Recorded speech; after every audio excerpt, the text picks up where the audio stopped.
और मेरे प्यारे बच्चों, कैसे हैं आप लोग। मुझे पूर्ण विश्वास है आप लोग बहुत अच्छे होंगे। मैं रुपेश कुमार सिंह, आप सभी का हमारे जेएमडी क्लासेस में स्वागत है।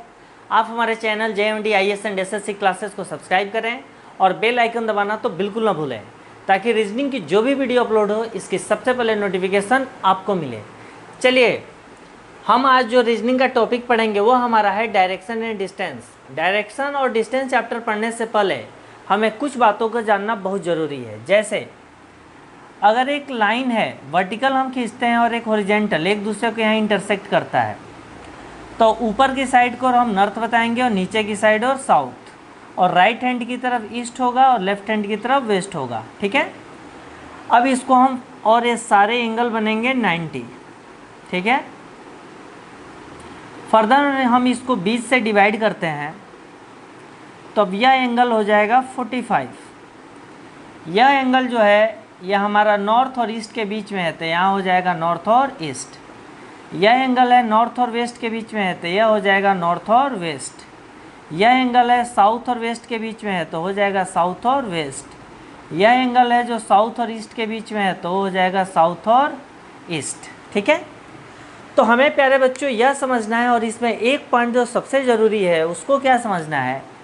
अगर किसी की मूवमेंट नॉर्थ से साउथ की तरफ है, नॉर्थ से साउथ की तरफ आ रहा है और पूछे यहाँ राइट मूव करना है, तो हमारा राइट ये है, तो हम अपने राइट के ऑपोजिट मूव कर देंगे, तो यह बोर्ड पे हमारा या कॉपी पे राइट हो जाएगा। अगर हमें साउथ से नॉर्थ की ओर जा रहा है, तब हमें बोले कि राइट मूव कर रहे हैं, तो हमारा राइट हैंड है, तो इधर हम राइट मूव कर देंगे। यह केवल अप्लीकेबल होगा, कोई भी चीज़ अगर मूव कर रहा है नॉर्थ टू साउथ, तो अगर लेफ़्ट बोलेगा तो राइट, अपने राइट की ओर मूव करेंगे, अगर राइट बोलेगा तो अपने लेफ़्ट की ओर मूव करेंगे। यह बेसिक चीज़ हमें जानना ज़रूरी है। इतना चीज़ जानते हैं तो आसानी से सारे क्वेश्चन बन जाएंगे। ठीक है, चलिए अब क्वेश्चन से हम समझते हैं। क्वेश्चन हमारा दिया हुआ है, a child is looking for his father, he went 90 metre in the east before the turning in his right. वह बता रहा है एक लड़का है जो अपने फादर को खोज रहा है, देख रहा है कि मेरे फादर हैं किधर, तो अपने फादर को खोजने के लिए वह चलना स्टार्ट करता है। तो 90 मीटर कहाँ चलता है? ईस्ट चलता है। कब तक चलता है? राइट मुड़ने से पहले। यह देखो 90 मीटर चलता है कहाँ? East, before turning of right, right मुड़ने से पहले। यानी यहाँ से बच्चा चलना शुरू किया, यह 90 मीटर उसने चल दिया। अब यहाँ से इसको राइट मुड़ना है। He went 20 metre before turning to his right.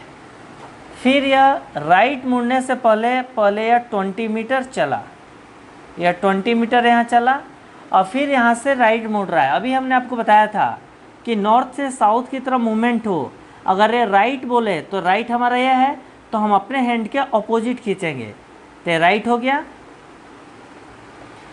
Again look his father, फिर अपने फादर को दोबारा दिख रहा है। At his uncle place 30 metre from his points. यह देखा कि इस पॉइंट से उसके अंकल का घर है, कितना दूरी पे है? 13 मीटर पे। His father was not there, यहाँ भी उसके फादर नहीं है। फ्रॉम हेयर, फिर इस पॉइंट से he went 100 metre to his north. अब इस पॉइंट से और 100 मीटर नॉर्थ जा रहा है, तो नॉर्थ कहाँ जाएगा? ऊपर जाएगा, तो यहाँ से ही कहाँ चला जाएगा? ऊपर। यह 100 मीटर हो गया north, before meeting his father, यानी अपने फादर से, यहाँ पे उसके फादर खड़े हैं, तो फादर से मिलने के पहले अपने अंकल के घर से वह 100 मीटर नॉर्थ की साइड में गया। ठीक है, before meeting his father in which street, how far did his son meet his father from starting points। तो आप देखो मेरे प्यारे बच्चों, स्टार्टिंग पॉइंट ये है, ये हमारा क्या हो गया? स्टार्टिंग पॉइंट, स्टार्टिंग पॉइंट, और यह हमारा एंड पॉइंट हो गया। तो स्टार्टिंग से एंड को हमने मैच कर दिया। यहाँ पे देखिए 90 बना रहा है, हमने यहाँ लिख दिया A, B और C। तो स्टार्टिंग पॉइंट से उसके फादर की दूरी पूछ रहा है, तो आप देखिए यहाँ से यहाँ कितना हो गया 100, और यहाँ से यहाँ 20 है, तो यहाँ से यहाँ भी 20 है, तो ये इतना यहाँ से यहाँ कितना हो जाएगा 20 ही है। 100 में से 20 माइनस कर देंगे तो ये कितना बचेगा 80। यहाँ से यहाँ 90 है और यह 30 बैक आ जा रहा है, तो यहाँ से यहाँ भी 30 हो गया, तो यहाँ से यहाँ कितना हो जाएगा, इस 90 में से 30 को माइनस कर दीजिए तो ये हो गया 60 मीटर। तो आप देखिए बेस ए से बी की डिस्टेंस कितनी निकल गई 60 मीटर, बी से सी की परपेंडिकुलर कितना निकल गया 80 मीटर। तो हाइपोटेनस, इसमें पाइथागोरस थ्योरम लगा दीजिए। Applying Pythagoras theorem, Pythagoras theorem क्या कहता है, यह हमारा hypotenuse square equal to base का स्क्वायर प्लस परपेंडिकुलर स्क्वायर, ठीक है। 6 6 जा 36, 8 4 जा 64, कितना हो गया 100।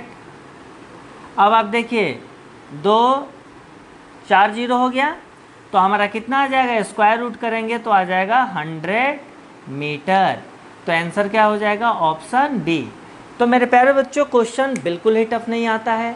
क्वेश्चन में एक ही बात बोल रहा है कि एक लड़का है वो अपने फादर को ढूंढ रहा है। ढूंढने से पहले स्टार्टिंग पॉइंट से वो 90 मीटर कहाँ गया, ईस्ट की ओर गया, फिर यहाँ से राइट टर्न किया 20 गया, फिर यहाँ से राइट टर्न किया 30 किया, फिर 30 से वो नॉर्थ डायरेक्शन में 100 चला गया, और 100 मीटर जाने के बाद यहाँ पे उसके फादर मिल गए। तो पूछ रहा है इस स्टार्टिंग से फादर की बीच की दूरी कितनी है, जहाँ पे उसके फादर प्रेजेंट है। हमने इसकी डिस्टेंस निकाल दिया, 90 माइनस 30 60, या 100 है, 100 माइनस 20 80, और पाइथागोरस लगा दिया, आंसर आ गया। चलिए नोट डाउन कीजिए आप इसको। अगला क्वेश्चन हम देखते हैं।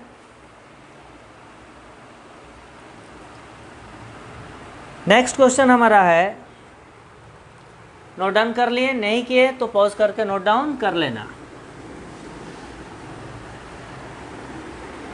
मेरे प्यारे बच्चों क्वेश्चन बिल्कुल भी टफ नहीं होता है, हमें पूरे ठंडे दिमाग से अच्छे से समझना है। जब समझना है तो केवल समझना है, हमारे माइंड में कोई भी इधर उधर की बातें नहीं चलनी चाहिए। बाकी पूरा समय बचा हुआ है इधर उधर की बातें सोचने के लिए। चलिए अगला क्वेश्चन देखिए, A, B, C, D and E are standing in the line. A, B, C, D and E. A, B, C, D and E are standing in the line. Are standing in the line. Line.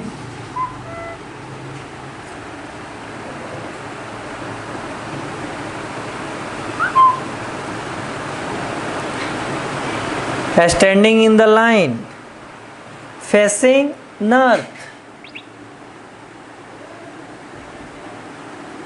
facing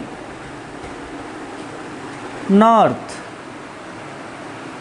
is standing 40 meter left. E is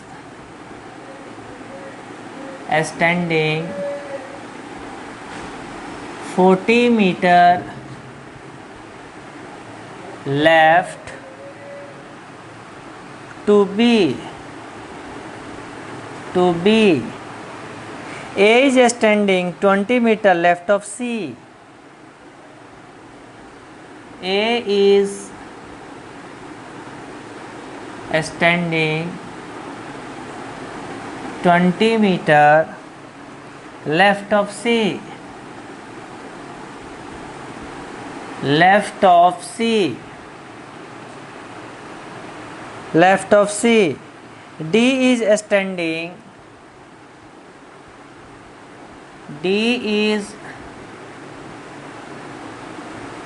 standing 20 meter right. 20 meter right to E. And 50 meter right to C. And 50 meter right to C. What is the distance between A and D? What is the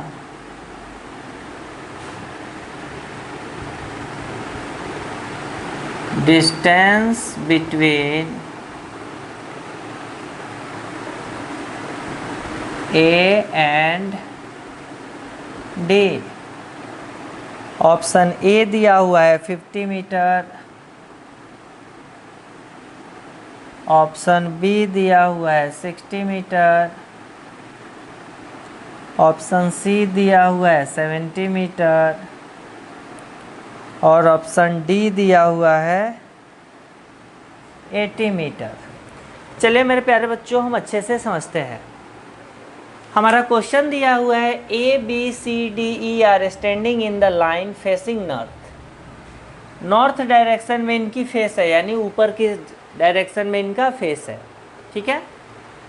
अब इसमें दिया हुआ है E is standing 40 metre left to B, यानी B के left में है। तो बी मान लो मेरे प्यारे बच्चों यहाँ स्टैंडिंग है, इसके लेफ्ट में हमारा क्या है, ई है, ई, और इन दोनों के बीच की डिस्टेंस कितना है, 40 metre. A is standing 20 metre left of C, तो सी तो कहीं दिखा नहीं है। D is standing 20 metre right to E, यानी ई के राइट में 20 मीटर में क्या है, हमारा डी है। तो 20 मीटर इसका हाफ हो गया, 20 मीटर यहाँ पे क्या है, डी है। D is standing 20 metre right to E, E के राइट में 20 मीटर पे डी है, and 50 metre right to C, और सी के राइट में 50 मीटर है, तो बी से हो गया। तो बाकी यहाँ पे 30 जब होगा, यहाँ से यहाँ 30, तभी तो इस सी से इस डी की दूरी कितनी हो जाएगी, 50। अब यहाँ पे एक स्टेटमेंट और लिखा था, A is standing 20 metre left of C, यानी सी के लेफ्ट में 20 मीटर पे कौन है, ए। तो लेफ्ट में चले जाइए, ये 20 मीटर, यहाँ पे क्या है, ए। तो हमसे पूछ रहा है what is the distance between A and D. अब आप देखिए यहाँ यह ए हो गया और यह डी हो गया। ए से लेके डी के बीच कितनी दूरी होगी, ए से लेके सी के बीच में कितना दूरी है, 20, प्लस सी से लेके ई के बीच कितना दूरी है, 30, प्लस ई से लेके डी के बीच कितना दूरी है, 20। तो 30 प्लस 20 50, 50 प्लस 2 70, यानी कितने मीटर दूरी हो जाएगी, 70 मीटर। हमें क्वेश्चन को पढ़ना है और सलीके से क्वेश्चन को सॉल्व करना है, ठीक है। इसमें कुछ भी नहीं है। A B C D E are standing in the line facing north, E is standing 40 metre left to B, तो बी से 40 मीटर ई हो गया। A is standing 20 metre left to C, C अभी कहीं नहीं है तो इस स्टेटमेंट को अभी रहने देंगे। D is standing 20 metre right to E, E के राइट में डी 20 मीटर है, लिख दिया, and 50 metre right to C, और सी से सी के राइट में 50 है, तो ई तक तो 20 है, तो यहाँ और 30 आएगा, तब ना सी के राइट में या 50 हो जाएगा। अब यह स्टेटमेंट को लीजिए, A is standing 20 metre left of C, तो सी के 20 मीटर लेफ्ट कर दिया और ए से लेके डी की सारे डिस्टेंस को प्लस कर दिया, आंसर आ गया। चलिए नोट डाउन कीजिए, अगला क्वेश्चन हम देखते हैं। अगला क्वेश्चन है, नोट डाउन कर लिया आपने, नहीं किया तो पॉज करके नोट डाउन कर लेना, ठीक है।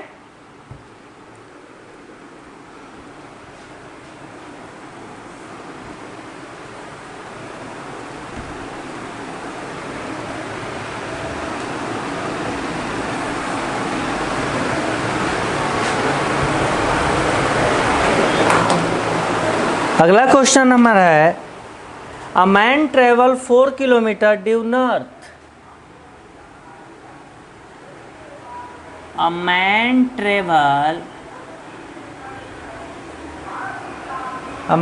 travels 4 kilometer due north. 4 kilometer due north. Then travels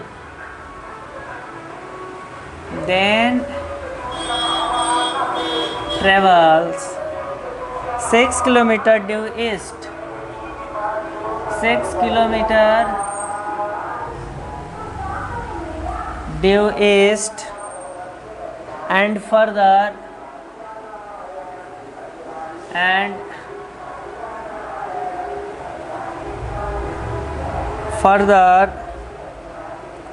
travel 4 kilometer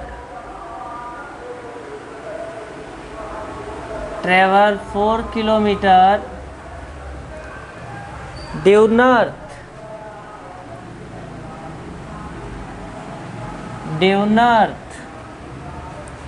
How far is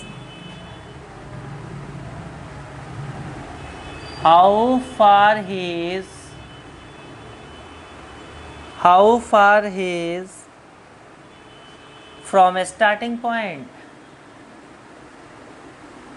From a starting point. First option दिया हुआ है ए 8 किलोमीटर, ऑप्शन बी दिया हुआ है 10 किलोमीटर, ऑप्शन सी दिया हुआ है 6 किलोमीटर, ऑप्शन डी दिया हुआ है 14 किलोमीटर। ठीक है, चलिए मेरे प्यारे बच्चों, अच्छे से हम क्वेश्चन को समझते हैं।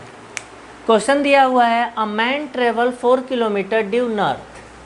हमें पता है मेरे प्यारे दोस्तों कि हम ऊपर की तरफ जाएंगे तो हमारा क्या हो जाएगा, नॉर्थ डायरेक्शन में।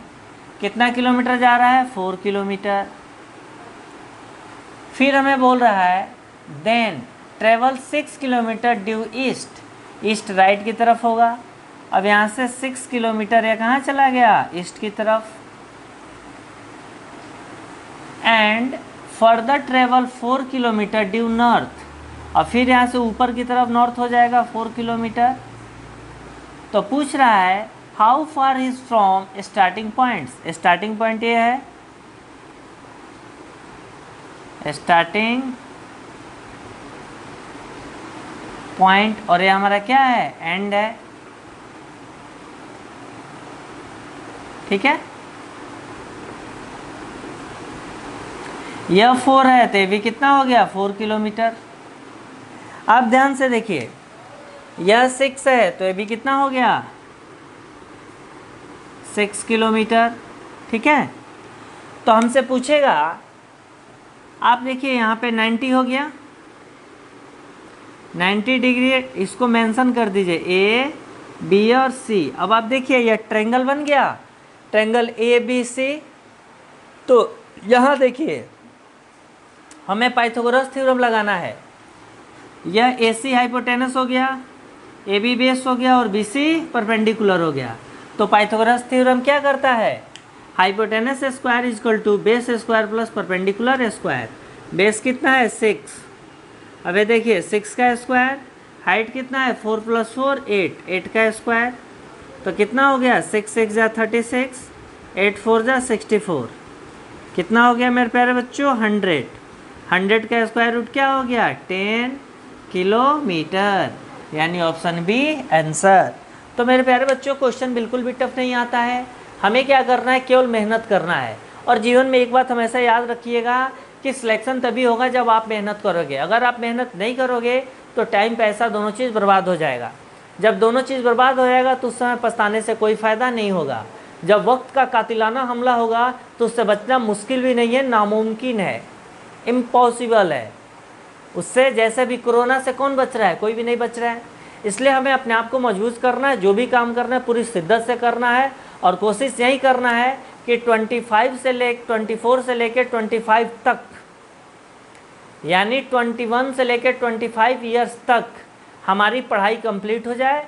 अगर हमें गवर्नमेंट जॉब हो गई तो अच्छी बात है, अन्यथा हमें प्राइवेट जॉब करें, जो काम करें अर्न करने का काम करें। अगर 25 ईयर्स के बाद भी अगर आप पढ़ाई में इंगेज हैं, पढ़ाई कर रहे हैं, 21-22 साल में ग्रेजुएशन होने के बाद भी 3 साल सफिशेंट है किसी भी कंपटीशन के लिए, उसके साथ 4 साल सफिशेंट है। अगर हम उससे ज़्यादा समय ले रहे हैं तो कहीं ना कहीं अपने आप को डैमेज कर रहे हैं, हम अपने परिवार को भी डैमेज कर रहे हैं, पैसे की भी बर्बादी हो रही है और समय की भी बर्बादी हो रही है। ठीक है, तो इस चीज़ को आप समझें और आप मेहनत करें। Okay, thank you.